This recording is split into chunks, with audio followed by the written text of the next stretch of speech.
মহাকাশের সিক্রেট ল্যাবে এক্সপেরিমেন্ট করা হচ্ছিল ভয়ঙ্কর এক কেমিক্যালের, যার মাধ্যমে ছোট প্রাণীও হয়ে ওঠে মনস্টারে। কিন্তু একটা ভুলের কারণে সেই এক্সপেরিমেন্ট এসে পড়ে পৃথিবীর বুকে, যার ফলে পৃথিবীতেও জন্ম নেয় বিশাল আকৃতির দানবেরা, যারা ধ্বংস করতে থাকে শহরের পর শহর। ঠিক এমন অবস্থায় ডেভিস নামের এই রেস্কিউয়ার নেমে পড়ে সেসব মনস্টারকে সামলাতে। তবে এটা করতে গিয়ে তাকে এমন কঠিন বিপদের সম্মুখীন হতে হয় যা তোমাকেও শক করে দেবে। তাই শেষ পর্যন্ত মানুষের ভাগ্যে কি ঘটলো? তো ভিডিওটিতে একটা লাইক ও সাবস্ক্রাইব করে দিয়ে চলো শুরু করি আজকের মুভি এক্সপ্লেনেশন।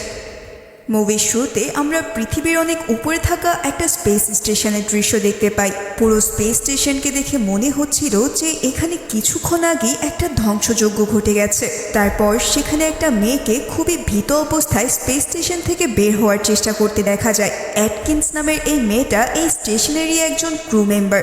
সে একটা ক্যাপসুলে করে বের হওয়ার চেষ্টা করলেও ক্যাপসুলের দরজা কিছুতেই খুলছিল না। মিশন কন্ট্রোলে যোগাযোগ করে সে জানায় স্টেশনের সব ক্রু মেম্বার ইতিমধ্যেই মারা গেছে, কিন্তু তবুও তাকে মিশন কন্ট্রোল থেকে কিছু ইম্পর্টেন্ট স্যাম্পল নিয়ে আসতে বলা হয়, জানিয়ে এতদিন তারা পরীক্ষা চালাচ্ছিল। অ্যাটকিন্স জানায় তাদের টেস্ট সাবজেক্ট বন্দি অবস্থা থেকে মুক্ত হয়ে স্পেস স্টেশনের এই হাল করেছে। কিন্তু একটা ইঁদুর কিভাবে এত বড় ধ্বংসযজ্ঞের কারণ হয়ে উঠল, এটা তোমরা একটু পরেই জানতে পারবে। এখানে মিশন কন্ট্রোল থেকে ডিরেক্টর ক্লেয়ার তাকে সাফ জানিয়ে দেয় যদি সে ওই স্যাম্পল নিয়ে না আসে তাহলে তার জন্য দরজা খোলা হবে না। তাই অ্যাটকিন্স বাধ্য হয়েই ল্যাবে যায় সেই নমুনা আনতে।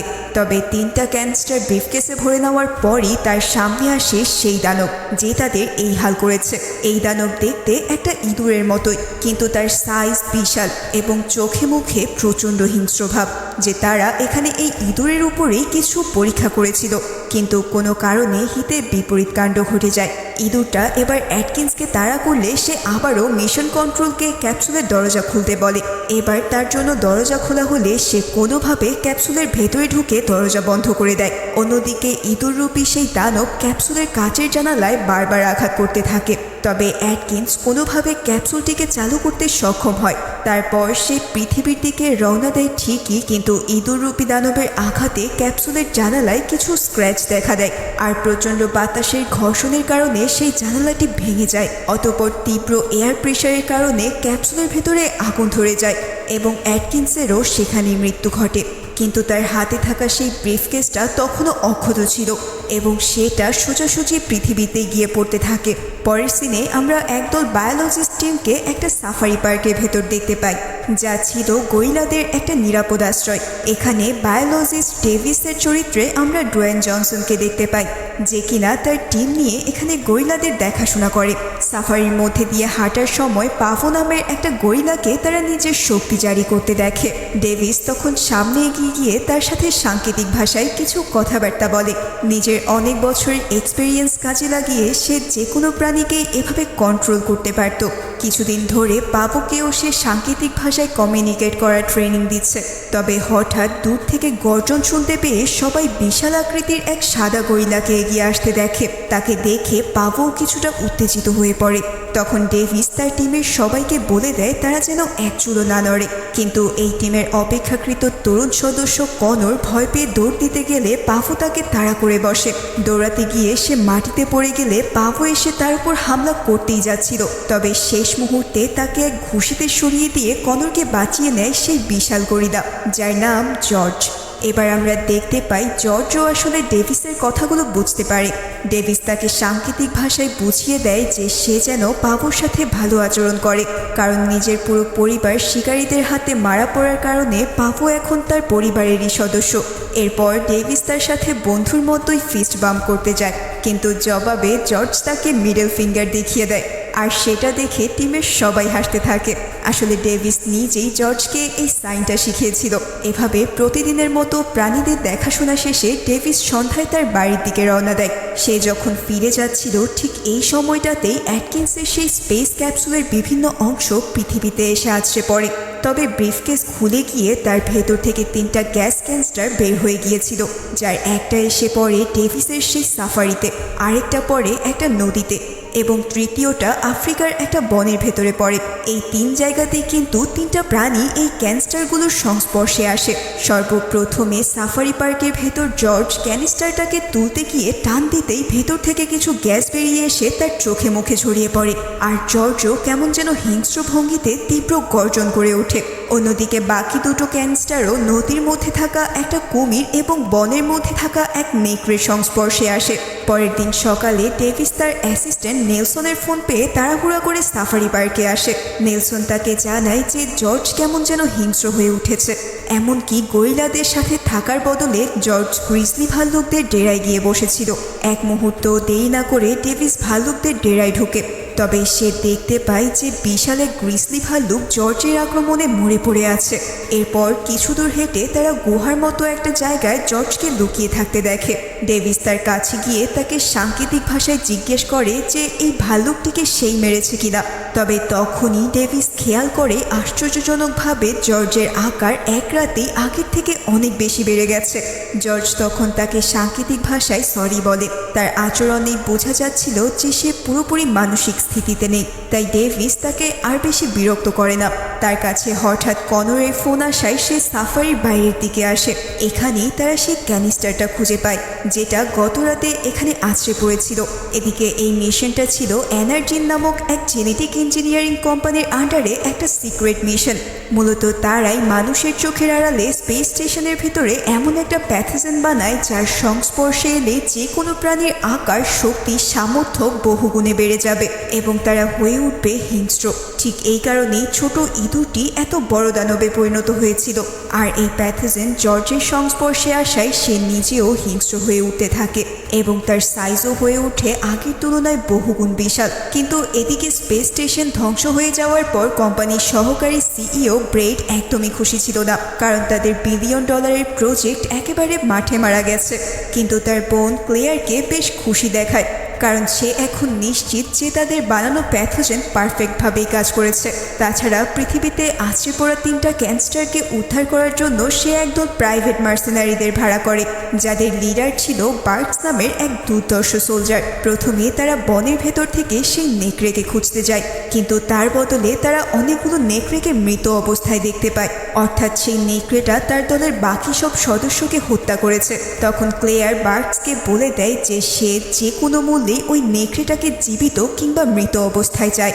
এদিকে এনার্জিন কোম্পানির সাবেক জেনেটিক ইঞ্জিনিয়ার কেট তার বাসায় বসে টিভিতে এই নিউজগুলো দেখার সাথে সাথেই বুঝে যায় যে আসলে কি ঘটেছে।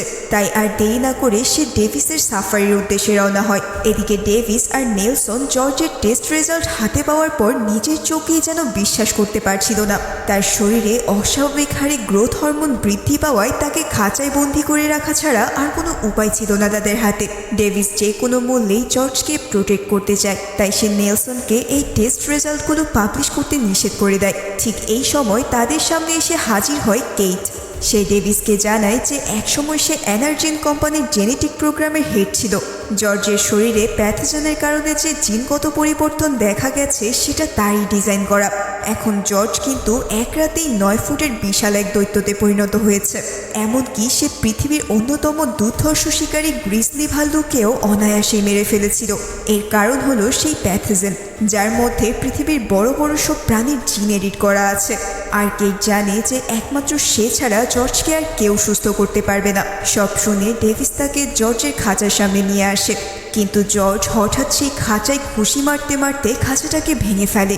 ডেভিস তখন অনেক চেষ্টা করেও তাকে শান্ত করতে পারে না। তারপর সে খাঁচা ভেঙে পুরো বিল্ডিংটাকে তছনছ করতে করতে বাইরে বেরিয়ে আসে। বাইরে থেকে পুলিশ এসে তার উপর গুলি চালানোর জন্য রেডি হচ্ছিল, কিন্তু ডেভিস তাদেরকে থামিয়ে দেয়, কারণ জর্জ গুলি পছন্দ করতো না। এরপর সে আবারও সাংকেতিক ভাষায় কথা বলে কোনো মতে তাকে শান্ত করতে সক্ষম হয়। কিন্তু হঠাৎ উপর থেকে একটা সরকারি হেলিকপ্টার এসে জর্জের উপর ট্রাঙ্কুলাইজার মেরে তাকে অজ্ঞান করে ফেলে। অন্যদিকে বার্টস এবং তার টিমও একটা হেলিকপ্টার নিয়ে সেই নেকড়েকে খোঁজার কাজে ব্যস্ত ছিল। বার্টস তার হেলিকপ্টার থেকে নিখুঁত লক্ষ্যে সেই নেকড়েটাকে ফায়ার করতে সক্ষম হয়। তারপর সে মারা গেছে ভেবে তারা পুরো টিমটাকে বনের ভেতর ল্যান্ড করায়, কিন্তু নিচে নামার পর মাটিতে নেকড়ের থাবার ছাপ দেখতেই তারা ভয় পেয়ে যায়, কারণ এত বড় পায়ের ছাপ কোনো সাধারণ নেকড়ের হওয়ার কথা না। এরপরেই হঠাৎ দূর থেকে তাদের সামনে এসে হাজির হয় বিশাল আকৃতির সেই দানব নেকড়ে। মুহূর্তেই সে বার্কাসের টিমের একজনকে ছিন্ন ভিন্ন করে ফেললে বাকিরা সবাই ভয় পেয়ে চিৎকার করতে করতে তার দিকে গুলি চালাতে থাকে, কিন্তু নেকড়েটি একে একে তাদেরকেও শেষ করে দিতে থাকে। তার সাইজ দেখে মনে হচ্ছিল এ যেন প্রাগৈতিহাসিক যুগের বিশাল আকৃতির কোনো দানব। নিজের অফিস থেকে ভিডিও ক্যামেরায় এই দৃশ্যগুলো দেখে ক্লেয়ার আর ব্রেইডও বুঝতে পারে যে এই নেকড়েকে সহজে থামানো যাবে না। ওদিকে বার্কস যখন বুঝতে পারে তার টিমের কেউ আর বেঁচে নেই, তখন সে পালানোর সিদ্ধান্ত নেয়। তাই সে তার হেলিকপ্টার পাইলটকে কিছুটা নিচে নেমে আসতে বলে, যাতে সে হেলিকপ্টারে উঠে যেতে পারে। কিন্তু হেলিকপ্টার নিচে নামার আগেই নেকড়েটা এমন এক জাম্প দেয় যা কোনো সাধারণ প্রাণীর পক্ষে একেবারেই অসম্ভব। তারপর সে হেলিকপ্টারটিকেও ছিন্ন ভিন্ন করে ক্র্যাশ করিয়ে দেয়। বার্কসের সামনে পালানোর সব রাস্তা বন্ধ হয়ে গেলে শেষবারের মতো সে নেকড়ের মুখোমুখি হয়। তবে টিমের বাকি সবার মতোই তার পরিণতিও হয় নির্মম মৃত্যু। এখানে এই দৃশ্য সত্যি হাড় কাঁপানোর মতো ছিল। এদিকে জর্জকে যারা অজ্ঞান করেছিল তাদের নেতৃত্ব দিচ্ছিল government agent Harvey Russell. Russell David আর কেটকে এই অবস্থার জন্য দায়ী ভেবে তাদেরকে হাতকড়া পরিয়ে অ্যারেস্ট করে নেয়। তারপর সে তাদেরকে জর্জের সাথে বিশাল এক কার্গো প্লেনে তোলে। এখানে ডেভিস তাকে বলে জর্জকে এই প্লেনে রাখা হবে সুইসাইডের শামিল। কেটও জানায় যে তাকে যতই অজ্ঞান করার ওষুধ দেওয়া হোক না কেন খুব দ্রুতই এর প্রভাব কেটে যাবে। কিন্তু রাসেলের বেশ কনফিডেন্ট ছিল, কারণ তারা জর্জের গ্রোথ ভালোভাবে অ্যানালাইসিস করেই তাকে অজ্ঞান করার ওষুধ দিয়েছে। তখন তার কাছ থেকেই ডেভিস জানতে পারে যে এনার্জিন কোম্পানি কয়েক বছর আগে কেটকে গুরুত্বপূর্ণ ফাইল চুরি করার অপরাধে চাকরি থেকে ফায়ার করে দিয়েছিল। ফলে এই মুহূর্তে জর্জকে সুস্থ করার মতো কোনো ক্ষমতা তার নেই। কেইটো তখন লজ্জিত হয়ে জানায় যে রাসেলের কথাই সত্য, বর্তমানে তার কিছুই করার নেই। এটা শুনে ডেভিস বেশ কষ্ট পায়, কারণ সে তাকে বিশ্বাস করেছিল। এদিকে ক্লেয়ার আর ব্রেইটও জানতে পারে যে সরকারি এজেন্টরা ডেভিস আর কেটকে আসল কালপ্রিট ভেবে ধরে নিয়ে গেছে। তখন ব্রেইট ক্লেয়ারকে বলে সে এখন আর টাকা পয়সা নিয়ে ভাবছে না, বরঞ্চ যে কোনো মূল্যে সে জেলে যাওয়া থেকে বাঁচতে চায়। ক্লেয়ার তখন বলে তার মাথায় আগে থেকেই বড় একটা প্ল্যান রয়েছে। প্রথমত তাদের সমস্ত টেস্ট সাবজেক্টের জন্য সে আগে থেকেই অ্যান্টিডোট বানিয়ে রেখেছিল। এছাড়া প্রাণীগুলো এক বিশেষ ধরনের রেডিও ফ্রিকোয়েন্সির প্রতি উইক ছিল, আর এই বিল্ডিংয়ে রয়েছে পৃথিবীর সবচেয়ে শক্তিশালী রেডিও অ্যান্টেনাগুলোর মধ্যে একটি। তাই যদি তারা সেই অ্যান্টেনাগুলোকে চালু করে নির্দিষ্ট সব রেডিও ফ্রিকোয়েন্সি সেট করে, তাহলে তিনটা প্রাণী যে কোনো মূল্যে এই বিল্ডিংয়ে আসতে চাইবে। তারা যে করেই হোক সিগন্যালটাকে থামাতে চাইবে, কারণ এই সিগন্যাল তাদেরকে পুরোই পাগল করে তুলবে। পৃথিবীর যেখানেই তারা থাকুক না কেন এই রেডিও ফ্রিকোয়েন্সি তাদের কানে গিয়ে পৌঁছাবে। মূলত ক্লেয়ার এই প্রাণীগুলোকে ক্যাপচার করার জন্য এতটা মরিয়া ছিল, কারণ তারা তাদের বানানো প্যাথোজেনকে মিলিটারি পারপাসে বিক্রি করে কোটি কোটি টাকা কামিয়ে নিতে চায়। আর ক্লেয়ারের প্ল্যান মতোই রেডিও ফ্রিকোয়েন্সি চালু করতেই নেকড়ে আর কুমির তাদের নিজস্ব স্থান থেকে শিকাগো শহরের সেই বিল্ডিংয়ের দিকে রওনা দেয়। পথে তারা যে ধ্বংসযজ্ঞ চালাবে এই ব্যাপারে ক্লেয়ারের আইডিয়া থাকার সত্ত্বেও সে সাধারণ মানুষের জীবনের পরোয়া করেনি। অন্যদিকে প্লেনে থাকা জর্জের কানে রেডিও ফ্রিকোয়েন্সি পৌঁছাতেই সে অজ্ঞান অবস্থা থেকে জেগে ওঠে। এরপর সে নিমিষেই খাঁচা ভেঙে বেরিয়ে আসে। এবার ডেভিস তাকে শান্ত করার চেষ্টা করলেও তাতে কোনো কাজ হয় না, কারণ তার মস্তিষ্কের সম্পূর্ণ কন্ট্রোল নিয়ে নিয়েছে সেই রেডিও ফ্রিকোয়েন্সি। তখন প্লেনে থাকা এজেন্টরা গুলি করে তাকে থামানোর চেষ্টা করে, তবে সেগুলো যেন তার গায়ে শুধুমাত্র ফুলের টোকা ছিল। সবাইকে সে লিটারেলি কাগজের মতো ছিন্ন ভিন্ন করে দিতে থাকে। পুরো প্লেনেরই তখন একেবারে লণ্ডভণ্ড অবস্থা। এই পরিস্থিতিতে আর উপায় না পেয়ে ডেভিস নিজেই এবার তাকে শ্যুট করার জন্য রেডি হয়, কিন্তু জর্জ তাকেও ধাক্কা মেরে নিচে ফেলে দেয়। তারপর সে প্লেনের ইঞ্জিনকেও ভেঙে চুরে প্লেনকে বিকল করে দেয়। ফলে যখন প্লেন দ্রুত গতিতে নিচে নামতে থাকে, তখন ডেভিস প্রথমে একটা ট্রলিকে জর্জের দিকে ঠেলে দেয়। ট্রলির চাপায় জর্জ কিছুটা থমকে গেলে সে কেইটের শরীরে একটা প্যারাশুট বেঁধে দিয়ে তাকে জাম্প করায়। তারপর সে নিজে এবং অজ্ঞান হয়ে থাকা রাসেলের শরীরেও প্যারাশুট বেঁধে নেয়। প্লেন থেকে জাম্প করার পর আকাশে থাকা অবস্থায় রাসেলের জ্ঞান ফিরে আসে। তারপর তারা তিনজন সফলভাবে প্যারাশুট ল্যান্ডিং করতে সক্ষম হয়, আর সেই প্লেনটাও ততক্ষণে তীব্র গতিতে মাটিতে আছড়ে পড়ে। অতঃপর নিচে নেমে প্লেনের ধ্বংসস্তূপের কাছে যায় তারা, কিন্তু এখানে জর্জের বডি কোথাও দেখা যায় না। এর মানে জর্জ এই ভয়ঙ্কর প্লেন ক্র্যাশটিকেও সার্ভাইভ করে ফেলেছে। মানে জেনেটিক এডিটিংয়ের ফলে তার ভেতরে ঠিক কতটা দানবীয় পাওয়ার এসে গেছে একবার চিন্তা করো। যাই হোক, রাসেল তার প্রাণ বাঁচানোর জন্য ডেভিসকে ধন্যবাদ দেয়। অন্যদিকে কেইটও তার সাথে জর্জকে থামানোর জন্য কাজ করতে চায়, কিন্তু ডেভিস তাকে সরাসরি না করে দেয়। তখন কেইট জিজ্ঞেস করে, তুমি মানুষকে এতটা হেট করো কেন? জবাবে ডেভিস তাকে বলে সে সারা পৃথিবীতে অসংখ্য শিকারীর বিরুদ্ধে যুদ্ধ করেছে। সে দেখেছে মানুষ নিজের স্বার্থের জন্য কতটা নির্মম আর নিষ্ঠুর হতে পারে। জর্জকে যখন সে প্রথমবার খুঁজে পায়, বেচারা ভয়ে একটা গাড়ির নিচে লুকিয়েছিল, আর তার চোখের সামনে শিকারীরা তার পরিবারকে টুকরো টুকরো করে কাটছিল।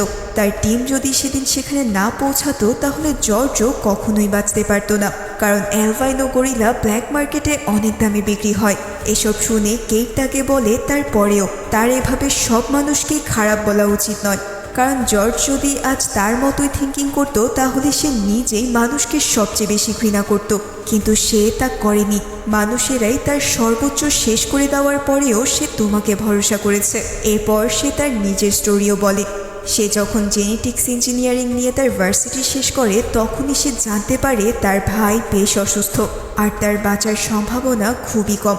তখন থেকেই সে জিন এডিটের মাধ্যমে তাকে সুস্থ করার চেষ্টা করতে থাকে। এই সময় রিসার্চে ফান্ডিং দেওয়ার নাম করে তার সামনে হাজির হয় এনার্জিনের সিইও ক্লেয়ার। তারা তাকে কোম্পানির জেনেটিক ইঞ্জিনিয়ারের চিফ বানিয়ে দেয়। কিন্তু সে একটা ব্যাপার জানতো না, যে যখনই সে তার ভাইকে বাঁচানোর জন্য নতুন কোনো জিনিস তৈরি করত, তারা তার সেই রেকর্ড চুরি করে ফেলত। মূলত তাদের উদ্দেশ্য ছিল বায়োলজিক্যাল অস্ত্র তৈরি করা। কেইট যখন ব্যাপারটা জানতে পারে, তখন সে তার রিসার্চের ফাইল আর স্যাম্পলগুলোকে ধ্বংস করার চেষ্টা করে, কিন্তু তার আগেই সে সিকিউরিটির হাতে ধরা পড়ে যায়। এরপর তাকে কোম্পানির সম্পদ নষ্ট করার মিথ্যা অপবাদে জেলে যেতে হয়, আর সে জেলে থাকাকালীন অবস্থায় তার ভাই মারা যায়। সে পারেনি তার ছোট ভাইটিকে বাঁচাতে, এমনকি সে তাকে একটিবারের জন্য দেখতে পর্যন্ত পারেনি। এসব শুনে ডেভিস তার কষ্টের ব্যাপারটা বুঝতে পারে। এরপর তারা একসাথে কাজ করার জন্য রেডি হয়ে যায়। রাসেলও তাদের জন্য হেলিকপ্টারের ব্যবস্থা করলে সবাই মিলে একটা মিলিটারি বেসের দিকে রওনা দেয়। এদিকে কেইটের কাছ থেকে রাসেল যে ইনফরমেশনগুলো পেয়েছিল, সেগুলো সে এফবিআইকেও জানিয়ে দিয়েছিল।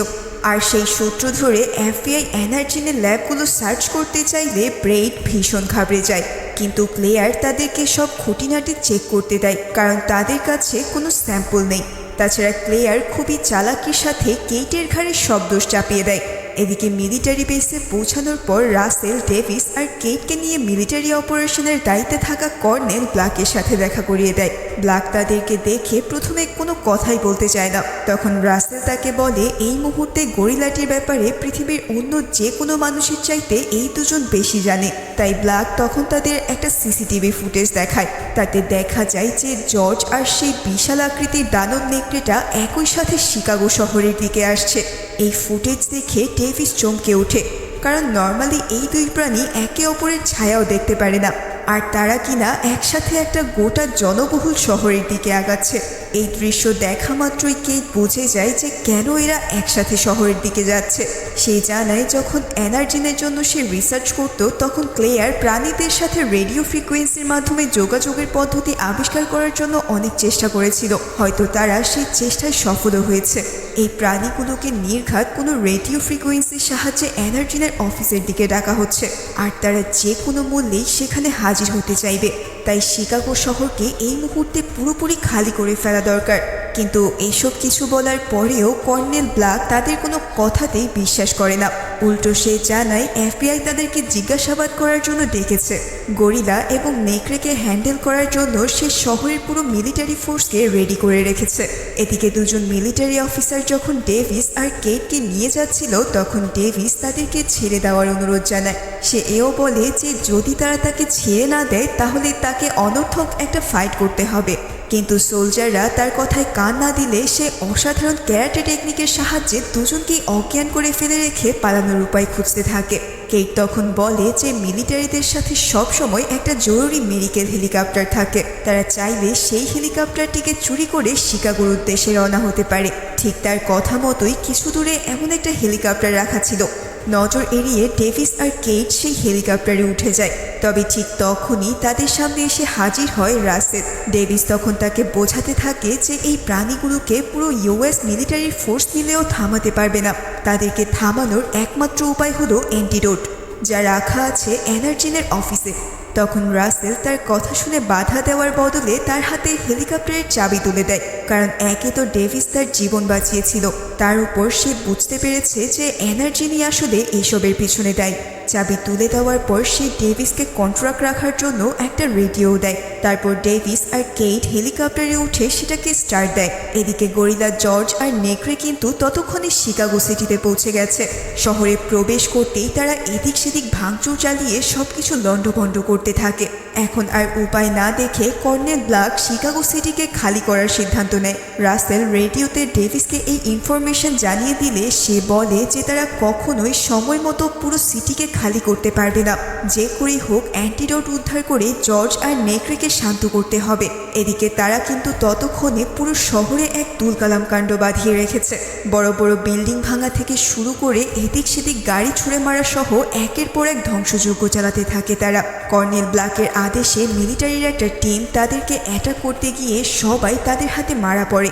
ইতিমধ্যে ডেভিস আর কেট কিন্তু তাদের কাছাকাছি পৌঁছে যায়। তাদের সামনে নেকড়েটা একটা মিলিটারি অ্যাটাক হেলিকপ্টারকে দুমড়ে মুচড়ে শেষ করে দেয়। এবার ব্ল্যাকের আদেশে ফাইটার জেট তাদের উপর ফায়ার করতে গিয়ে তার টার্গেট মিস করে ফেলে। এদিকে শহরের আশেপাশের নদী থেকে হঠাৎ বিশাল সাইজের কিছু একটা শহরের দিকে আসতে দেখা যায়। প্রথমে দেখে মনে হয় যেন বিশাল সাইজের কোনো সাবমেরিন তীরের দিকে এগিয়ে আসছে, কিন্তু সেই দানবীয় আকৃতির প্রাণীটা একটা জাহাজকে ডুবিয়ে দিয়ে তার মাথা তুলতেই দেখা যায় এ তো এক দানব এলিগেটর কুমির, যার সাইজ হওয়ার কথা ছোট কুমিরের মতো। সে এখন বিশাল আকারের নীল তিমির সমান। দেখতে দেখতে এই দানব নদী থেকে শহরের রাস্তায় উঠে আসে এবং যথারীতি জর্জ আর নেকড়ের মতোই সে সব কিছু ভেঙে তছনছ করতে থাকে। এবার কর্নেল ব্লেক জর্জ আর নেকড়েকে ছেড়ে কুমিরের দিকে রওনা দেয়, কারণ এই মুহূর্তে এই বিশাল দানবীয় কুমিরই তাদের জন্য সবচেয়ে বড় থ্রেট। ফাইটার জেট এবার জর্জ আর নেকড়েকে ছেড়ে তার দিকে ফায়ার করতে আসে, কিন্তু কুমির তার বিশাল চোয়াল দিয়ে আস্ত প্লেনটাকে দুভাগ করে দেয়। এই কাণ্ড দেখে কর্নেল ব্ল্যাক বুঝতে পারে এবার তাদের সবচাইতে ভয়ঙ্কর অস্ত্র প্রয়োগ করতে হবে, আর তা হলো বিশাল আকৃতির GBU-57 বোমা। এই বিস্ফোরক লিটারেলি শিকাগো সিটির অর্ধেক অংশকেই উড়িয়ে দিতে পারবে। বোমাগুলোকে নিক্ষেপ করার জন্য ব্ল্যাকের আদেশে US আর্মির সবচেয়ে অ্যাডভান্স বোমারু বিমান B-2 বুম্বারকে রেডি করা হয়। তোমরা নিশ্চয়ই এর আগে এই প্লেনের নাম অনেকবার শুনেছ। এটাই সেই বিখ্যাত বিমান যা পুরো একটি শহরকে ধসিয়ে দেওয়ার সক্ষমতা রাখে। ব্ল্যাকের এই ভয়ঙ্কর সিদ্ধান্ত দেখে রাসেল তাকে বাধা দেওয়ার চেষ্টা করে, কারণ তখনও শিকাগো সিটির অর্ধেক লোক শহর থেকে বেরোতে পারেনি। আর এই বোমা যদি মনস্টারগুলোর উপর মারা হয় তাহলে তাদের সাথে সাথে শহরে থাকা নিরীহ সব মানুষগুলোও মুহূর্তেই মারা যাবে। তাই সে ব্ল্যাককে বলে যতক্ষণ না তার সঙ্গীরা অ্যান্টিডোট উদ্ধার করছে ততক্ষণ সির্ফ নর্মাল মিলিটারি অপারেশনই চালানো হোক। কিন্তু ব্ল্যাক তাতে আরও রেগে গিয়ে বলে, তুমি তাহলে তাদের হেলিকপ্টার চুরি করতে সাহায্য করেছো, সুতরাং এই মুহূর্তে তুমি আমার চোখের সামনে থেকে বেরিয়ে যাও। তারপর সে তাকে পাত্তা না দিয়ে F-2 বোম্বারকে ভয়ঙ্কর সেই বোমা ফেলার জন্য রেডি হতে বলে। আর রাসেলও তখন মিলিটারি বেস থেকে বেরিয়ে আসে, তবে সে কিন্তু নিজের মতো করে ইনভেস্টিগেশন চালাচ্ছিল। তাই তার এক সোর্সের কাছ থেকে সে জানতে পারে যে ব্রেড আর ক্লেয়ার FBI-কে তাদের সবগুলো সার্ভার চেক করতে দেয়নি। খুব চতুরতার সাথে একটা সার্ভারকে তারা লুকিয়ে রেখেছিল, যার অ্যাক্সেস কেবল তাদের দুজনের হাতেই আছে। রাসেল তখন আর দেরি না করে এনার্জিনের অফিসের দিকে রওনা দেয়। এদিকে ডেভিস আর কেইটও ততক্ষণে এনার্জিনের বিল্ডিংয়ে পৌঁছে গিয়েছিল। ভেতরে ঢুকেই তারা চারিদিকে তন্ন তন্ন করে অ্যান্টিডোট খুঁজতে থাকে। যদিও সবগুলো দরজাই লক করা ছিল, কিন্তু সেগুলো ভাঙতে ডেভিসকে খুব একটা কষ্ট করতে হয়নি। এভাবে কিছুক্ষণ খোঁজার পর তারা অবশেষে অ্যান্টিডোটগুলো হাতে পেয়ে যায়। যখন কেট সেগুলোকে বের করে নিজের হাতে নেয়, কিন্তু ঠিক তখনই তার সামনে এসে হাজির হয় ক্লেয়ার। তার পেছন পেছন ব্রেড ডেভিস আর কেটের দিকে পিস্তল তাক করে রাখে। ক্লেয়ার তাকে মারার ভয় দেখিয়ে কেটের কাছ থেকে অ্যান্টিডোটগুলো নিয়ে নেয়। তারপর সে তাদেরকে তার সাথে ছাদে আসতে বলে, কিন্তু ডেভিস যখন বেঁকে বসে তখন ভীতু ব্রেড তার দিকে পিস্তল তাক করেও কিছুই করতে পারে না। তবে নির্দয় স্বভাবের ক্লেয়ার তার হাত থেকে পিস্তল নিয়ে সোজাসুজি ডেভিসের পেটে গুলি চালিয়ে দেয়। সাথে সাথেই গুলি লাগার ফলে ডেভিস বেশ আহত হয়ে পড়ে। তখন ক্লেয়ার তাকে ফেলে রেখে কেটকে চিনি করে ছাদে নিয়ে যায়। তারপর সে তাকে নিজের সাথে হেলিকপ্টারে উঠতে বলে, কিন্তু তাদের পায়ের নিচের ছাদটা একটু পরপরই কেঁপে উঠছিল। হঠাৎ তার পাশ থেকে জর্জকে ছাদে উঠতে দেখে ভীতু ব্রেড ভয়ে পালাতে শুরু করে। এখানে জর্জকে দেখে বোঝাই যাচ্ছিল যে তার নিজের উপর কোনো কন্ট্রোল নেই। সে ছাদে পার্ক করে রাখা হেলিকপ্টারটিকে তার পথ থেকে সরাতে চাইলে সেটা প্রায় গেটের উপরে গিয়েই পড়তে যাচ্ছিল। তবে শেষ মুহূর্তে লাফ দিয়ে এসে তাকে বাঁচিয়ে নেয় ডেভিস। এর মানে হলো ক্লেয়ার তার পেটে গুলি চালালেও ভাইটাল অর্গানগুলো মিস করে যাওয়ায় সে প্রাণে বেঁচে গিয়েছিল। এখানে আমরা দেখতে পাই কেট কোনোভাবে তার পকেটে আরেকটা অ্যান্টিডোট লুকিয়ে এনেছিল। ফলে এবার তারা ভাবতে থাকে যে জর্জকে কি করে এই অ্যান্টিডোট দেওয়া যায়। এদিকে জর্জ কিন্তু বিল্ডিংয়ের উপরে থাকা রেডিও অ্যান্টেনা ভাঙার চেষ্টা করতে থাকে, কারণ এই অ্যান্টেনার সিগন্যালই তার মাথায় যত সমস্যা তৈরি করছে। অন্যদিকে ক্লেয়ার তার অকর্ম ভীতু ভাই ব্রেডকে ফেরানোর চেষ্টা করেও ব্যর্থ হয়। তার ভাই পালিয়ে গেলে সে একাই পিস্তল তাক করে কেট আর ডেভিসকে হেলিকপ্টারে উঠতে বলে। ডেভিসও তার কথায় রাজি হওয়ার ভান করে হেলিকপ্টারে উঠতে যায়, কিন্তু পরক্ষণেই সে চিৎকার করে জর্জকে ডেকে খাবারের সিগন্যাল দেয়। তার ইশারায় কেইটও নিজের হাতে থাকা অ্যান্টিডোটটাকে ক্লেয়ারের পকেটে ঢুকিয়ে তাকে এক খুশি মেরে কাবু করে দেয়। তারপর জর্জ তাকে হাতের মুঠোয় তুলে মুহূর্তেই গিলে নেয়। এতক্ষণে তার সাইজ এতটাই বৃদ্ধি পেয়ে গেছে যে কিং কং মুভির কংকেও তার কাছে বাচ্চা শিশু মনে হবে। এদিকে জর্জের উপর কিন্তু অ্যান্টিডোটটার সাথে সাথেই কাজ করে না। তার শরীর বিশাল বড় হওয়ায় কেট বুঝতে পারে যে এই অ্যান্টিডোট কাজ করতে কিছুটা সময় লাগবে, কিন্তু তাদের হাতে আর বিন্দুমাত্র সময় নেই, কারণ ততক্ষণে বিশাল আকৃতির সেই কুমিরটাও বিল্ডিং বেয়ে ছাদে উঠতে শুরু করেছে। তবে তাদের ভারে 100 তলা মতো উঁচু বিকট এই বিল্ডিংটাও তাসের ঘরের মতো কাঁপতে থাকে। এদিকে বিল্ডিংয়ের ভেতরে থাকা রাসেল ব্রেডকে পালিয়ে যেতে দেখে তাকে আটকায়। তারপর সে তাকে বলে, তোমার সাথে থাকা ল্যাপটপটা আমাকে দিয়ে দিলে আমি তোমাকে খুশি মনেই যেতে দেব, কারণ এই ল্যাপটপের ভেতরেই তাদের প্রজেক্টের সব গোপন ডিটেলস ছিল। ব্রেডও নিজেকে বাঁচানোর জন্য তার হাতে এই ল্যাপটপ তুলে দেয়। এমনকি সে জানায় যে এই প্রজেক্টের আইডিয়াও তার নিজের নয়, বরং তার বোন ক্লেয়ারেরই ছিল। তারপর রাসেল তার হাত থেকে স্যাম্পল বক্স নিয়ে তাকে যেতে দিলেও বেচারা বিল্ডিংয়ের বাইরে বের হওয়া মাত্রই উপর থেকে এক বিশাল দেয়াল খসে তার উপরেই পড়ে। ফলে সে সেখানেই মারা পড়ে। এরপর এই নেকড়েটাও ছাদের উপরে উঠে রেডিও অ্যান্টেনাকে ভাঙার চেষ্টা করতে থাকে। অর্থাৎ জর্জ, নেকড়ে আর কুমির এই 3 দানবী প্রাণপণে সেই রেডিও সিগন্যালটাকে বন্ধ করার চেষ্টা করতে থাকে, যেটা তাদেরকে এতটা ভায়োলেন্স করে তুলেছে। এই অবস্থা দেখে ডেভিস আর কেট বুঝতে পারে যে এই ছাদে আর থাকা যাবে না। তখন ডেভিস কেটকে নিয়ে ভাঙা হেলিকপ্টারে চড়েই সেটা চালু করে। এই হেলিকপ্টারের পেছনের দিক অর্থাৎ রাডার না থাকায় শেষ পরিণতি হবে ক্র্যাশ, কিন্তু এটা জেনেও ডেভিস হেলিকপ্টারটিকে চালু করে নেয়। অন্যদিকে 3 মনস্টারের ভারে এই বিল্ডিংটি অবশেষে ভেঙে গুঁড়ো গুঁড়ো হয়ে মাটিতে ধসে পড়ে। তবে ডেভিস আর কেট হেলিকপ্টার নিয়ে ক্র্যাশ করলেও বেশি উঁচু থেকে না পড়ার কারণে তারা বেঁচে যায়। হেলিকপ্টার থেকে বের হয়ে তারা দেখতে পায় যে জর্জও ধ্বংসস্তূপ থেকে বেরিয়ে এসেছে, কিন্তু তার চোখে মুখে আর আগের মতো সেই হিংস্র ভাব নেই। অর্থাৎ ফাইনালি তার উপর অ্যান্টিডোট কাজ করা শুরু করেছে। এমনকি সে সাইন ল্যাঙ্গুয়েজ দিয়ে ডেভিসের সাথে কথাও বলতে শুরু করে। তবে তখনও কিন্তু বাকি 2 মনস্টারকে যে কোনো মূল্যেই থামাতে হবে তাদের। এবার তারাও ধ্বংসস্তূপ থেকে জেগে উঠলে ডেভিস দেখতে পায় যে আশেপাশে এখনও মানুষ ভয়ে ছুটোছুটি করছে। তার মানে এই সিটি এখনও পুরোপুরি খালি হয়নি। কিন্তু কর্নেল ব্ল্যাকের আদেশে ইতিমধ্যেই অ্যাফটো বোম্বার আকাশ থেকে বোমা ফেলার জন্য রেডি হয়ে আছে। এই শহরকে বাঁচানোর জন্য এখন জর্জ তাদের কাজে আসতে পারে। তাই ডেভিস সিদ্ধান্ত নেয় যে সে জর্জকে নিয়ে বাকি 2 মনস্টারকে থামানোর চেষ্টা করবে। এর জন্য প্রথমে সে কেটকে একটা মিলিটারি জিপে তুলে দিয়ে যে কোনো মূল্যেই রাসেলকে খুঁজতে বলে। তারপর সে জর্জকে নিয়ে 2 মনস্টারের মুখোমুখি হওয়ার জন্য রেডি হয়। প্রথমে জর্জ কিছুক্ষণ সেই নেকড়েটার সাথে ফাইট করে সহজেই তাকে কাবু করে দূরে ছুড়ে দেয়, কিন্তু এই নেকড়ে লিটারালি উঠতে জানত, তাই তাকে ছুড়ে দেওয়ার পরেও তার কিছুই হয় না। তবে ডেভিস যখন দেখে যে তার 2 দিকে নেকড়ে আর কুমির দাঁড়িয়ে আছে, তখন তার মাথায় দারুণ একটা আইডিয়া আসে। সে নেকড়ের দিকে গুলি করতে করতে ইচ্ছাকৃতভাবেই তাকে নিজের দিকে ডেকে আনে। তবে যখন নেকড়ে তার দিকে তেড়ে আসে, তখন একেবারে শেষ মুহূর্তে সে তার সামনে থেকে সরে যায়। আর ঠিক তার পেছনে চোয়াল হা করে দাঁড়িয়েছিল সেই দানবীয় কুমির। নেকড়েটি ডেভিসকে মারতে গিয়ে সরাসরি গিয়ে পড়ে সেই কুমিরের মুখে।